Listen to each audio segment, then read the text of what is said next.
want to box you, but you beat me right now. I need some time. Go to Australia, and then come back, and we'll do it next year. We can do it next year. It'd be good. And I think a lot of people would buy into it. I think we'd sell a lot of tickets, and it'd be great. It'd be a great little story because you're the first professional I ever sparred, and then we could have a good little tear up. No, I think it'd be a good fight. If I fancy the job, I will try and get the fight.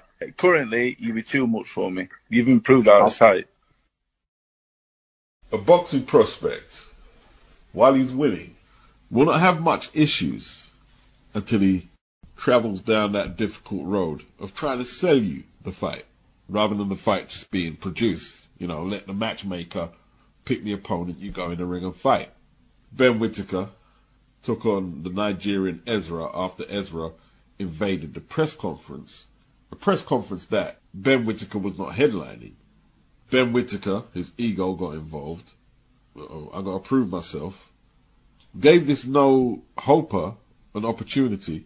And while he didn't lose, he didn't come close to even putting a dent on the Nigerian who he said he was going to knock out. He done all that showboating to serve up 10 rounds of air, basically. You know, like, there's a reason the prospects fights are supposed to be low-key affairs.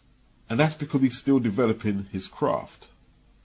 But now you're in this position because you showboat, you have an Olympic medal, and then you started to do the matchmaker's job. And now the media are saying, well, you got to step him up now, you got to step him up. And they were saying that before, but that's even more amplified now with Ben Whitaker.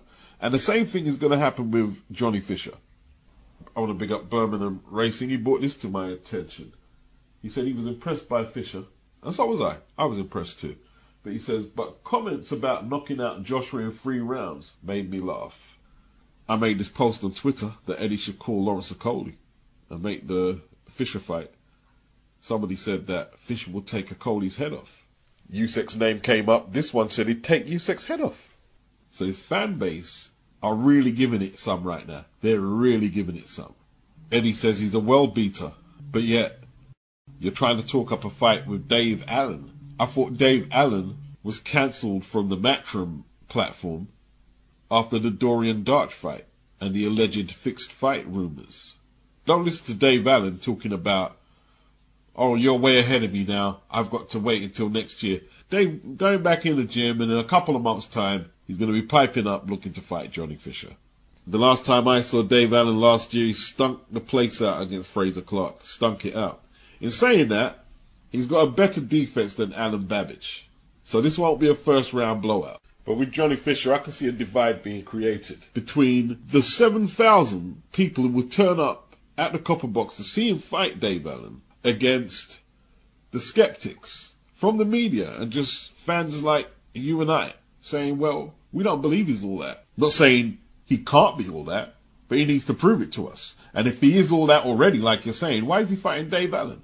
And Eddie got to, be mindful that it could all look like a gimmick and he could be pushed into a fight that he might not be ready for. But it looks like Johnny, Mark Tibbs and Eddie are ready for all the smoke. But if you are ready for all the smoke, prepare for the wave of criticism if you announce Dave Allen versus Johnny Fisher. Ben Whitaker can't sell what Johnny Fisher is selling. So despite him suggesting he wants to be fast-tracked, he can't sell the gate to really do that right now. While he can't sell and he's learning his craft, he better do exactly that and learn his craft. It's a gift and a curse.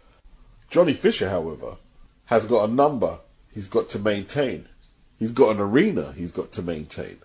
The Copper Bosch, not the Copper Box, the Copper Bosch. Well, he's protected behind that fan base. They don't care if he fights Dave Allen or the Bin Man. They don't care.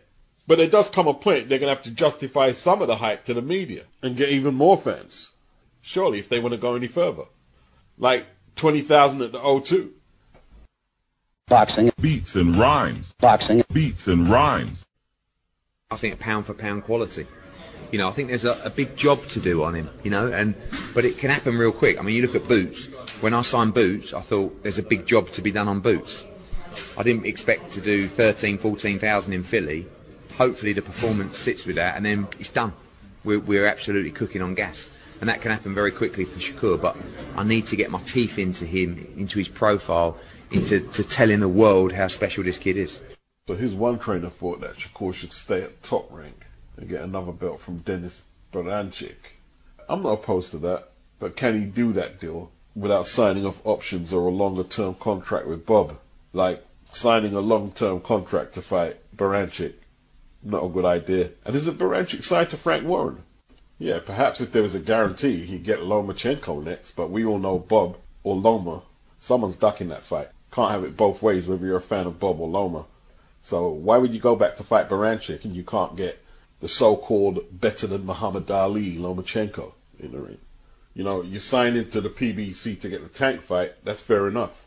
Obviously, he has to be mindful about the lack of dates with Prime. The Mayweather option, Mayweather tried to sign in 2016 in Brazil, the Olympics.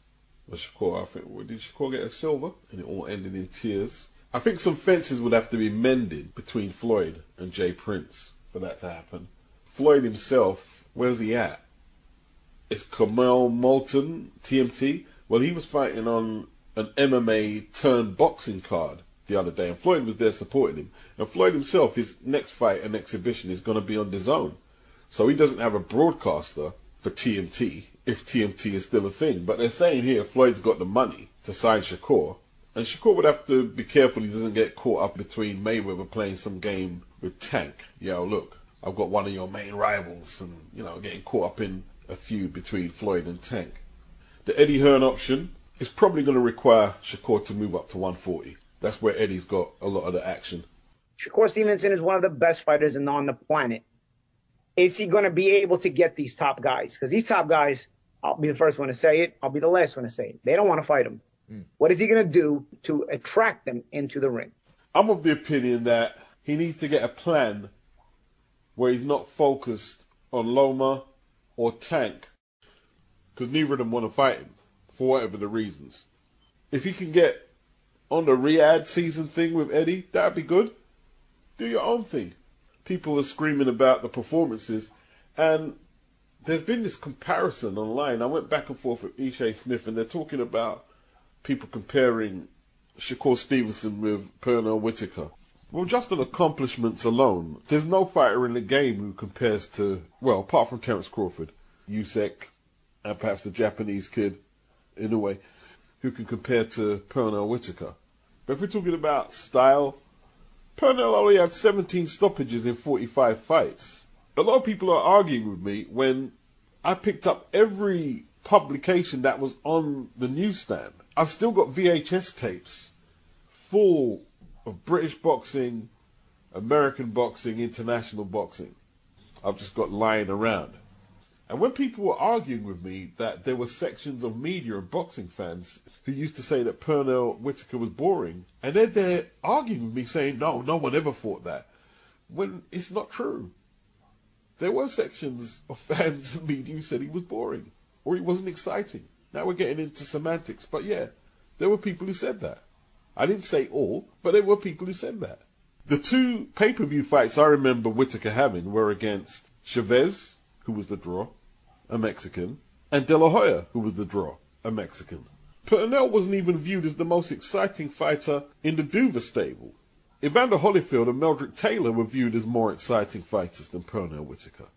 Pernell Whitaker was known as the defensive genius. But as for being an offensive commodity, you had the Miguel Santana performance where he worked him over winning body shots, and the Louis Lamelli, Italian-American power puncher, who he destroyed. People spoke about them fights in a different light from his other fights because he looked spectacular. There was also booing him when he fought the Cuban, defending his welterweight title, when he was behind on points, and he stopped the Cuban in 11, punched him through the ropes, very impressive. But they were booing him. He fought Jose Ramirez twice. The first was in France, and the champion retained his belt. Now, Ramirez was a Mexican, but he was based in France for at least 7 or 8 fights. I didn't even realize it was that much fights. And the crowd were booing Pernell Whitaker. They were booing him. Now they could just be booing him because they adopted Jose Ramirez, but they could also be booing him because he was pretty negative in that fight. It was controversial, highly controversial. I didn't like his performance. In a rematch, he did a lot better. It was less jittery. Azuma Nelson jumped up to lightweight and challenged Whitaker in a lightweight title fight. Now you can go online yourself and watch it. The crowd boo. The crowd are booing. They're not booing Nelson because Nelson is coming forward consistently and Whitaker is using movement. Whitaker grabs Nelson's leg and spins him round to kill some time on the clock, and the crowd boo. These are some of the tactics Whitaker used. Like sometimes he would bend really low to avoid the punches. Borderline illegal move. So all this rose-tinted coloured shit, this is why I'll never be popular, because, you know, there's a lot of people now saying, how can you say that about Pernell Whitaker? Well, how can you say anything when you didn't see the fights in real time and you're just going off the legend? And yes, he is an all-time great. And no, you can't compare Shakur to him, because Shakur's not there. At least not yet. The truth coming from someone who lived through that era and was paying bills when them fights were on, when you probably wasn't even born. And then you're going to be telling me I don't know what I'm talking about. It's crazy. Crazy! Now, for some reason, Pernell Whitaker could hit pretty hard to the body. That's what I remember. But as for him scoring highlight reel knockouts, there's not many. There's not many. There were people on there supporting Ishe because, you know, Ishe's more popular than I am, saying, yeah, Pernell Whitaker wouldn't let Haratunian go the distance with him. And then, off the top of my head, I pointed out that European fighters like Polly Diaz and Gary Jacobs went the distance with Pernell Whitaker with no issue at all. There was one fighter, I think it was Jamie something, or Jaime, 18-8-1 or whatever his record was. He took Pernell Whitaker the distance. There were lots of fighters with statistically unimpressive looking records who took Whitaker the distance. And in this climate here, let me tell you this now, if they were playing this side of the street politics between Matchroom, Top Rank and the PBC, and Pernell Whitaker couldn't get them career-defining fights against the likes of Chavez and De La Hoya, they'd just be calling him boring, that you can't sell. You don't get knockouts. But there's many fighters who are legends, ATGs, Pernell Whitaker, who was one of them. If you used to go back in real time, they didn't have the same appreciation then that they have now. Check this out. Whitaker was a pure boxer, completely unapologetic about his safety-first style, with only 17 stoppages in his eventual 40 wins.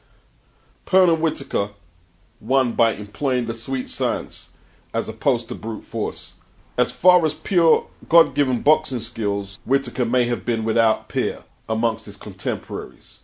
He once told an interviewer, "I'm just not ferocious, and I don't equate ferocity with greatness. I'm slick and classy and graceful, and I think in time people will recognize my artistry in the ring and give me my due." You can pick apart what he said and then equate whether I'm right or not. He said, in time, people will recognize my artistry in the ring, meaning he didn't believe he was getting his due. Why do you think they robbed him in so many of his fights? Because they didn't see him as a hot commodity at box office. You've got to be able to put the pieces together. A lot of you can't do this like me. I'm bragging, I'm bragging. But it's the fucking truth. A lot of these people who are bigging up Pernell Whitaker right now are the same ones who would be saying he was boring if he was fighting today. I'm telling you, yeah? Floyd was a better puncher at 135 than Pernell Whitaker, and was a better offensive fighter than Pernell Whitaker. But they call Floyd boring. What about Bernard Hopkins? He's got better stoppage wins than Pernell Whitaker. They called him boring. So I'm making all this up. I don't make shit up, bro. I know my old school boxing. That's all I know. That's why I'm not going to rebuttal no more. I'm not going to rebuttal idiots no more.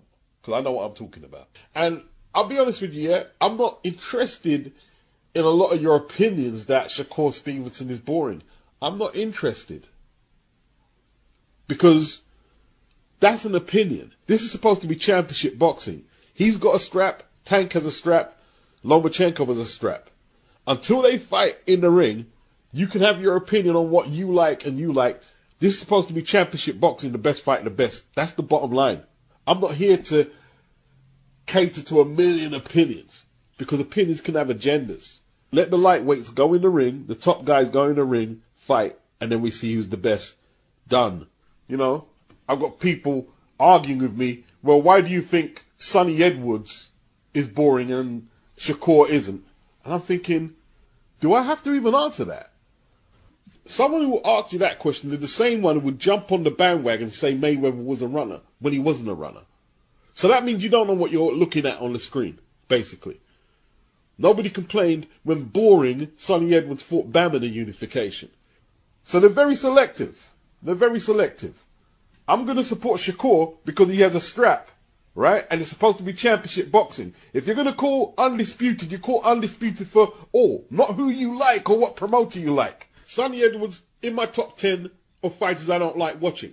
But did I want to see him in a unification? Of course I did. Of course I did. And I said as much on my uploads how many times? You see, I don't take my style preferences as a reason why fighters shouldn't get fights, especially mandatories and unifications. And that's what a lot of these boxing fans and media do. Hiding their agendas behind this boring shit. These are the same people who would mock and laugh at Rigondeaux when he couldn't get unifications, when he couldn't even get his mandatories to fight him. They'd mock and laugh at him and blame it all on him. As HBO and Bob Arum basically fucked that man's career up. Oh, well, Rigondeaux can't sell beats. What the fuck do you care? You don't have to sell them. You're not the promoter. You're the customer. It's funny how Rigondeaux was relevant enough to be in the biggest lower weight fight in a long time at super bantamweight when he beat Donaire. But he wasn't supposed to win that fight, was he? All of a sudden, we can't promote him. Talking about the fans were walking out when Shakur was fighting. I don't care who walked out. If he's such a bad investment, why you want to sign him back for $15 million? Why you want to work with Terence Crawford again? What about your house on Beverly Hills? Look how highly ranked Frank Sanchez was. And all you hear is boxing fans, oh, I don't want to see him in no fights. Well, what fucking sense does it make? We've got a ranking system, and you don't want the fighters who've climbed up the ranking system to get fights.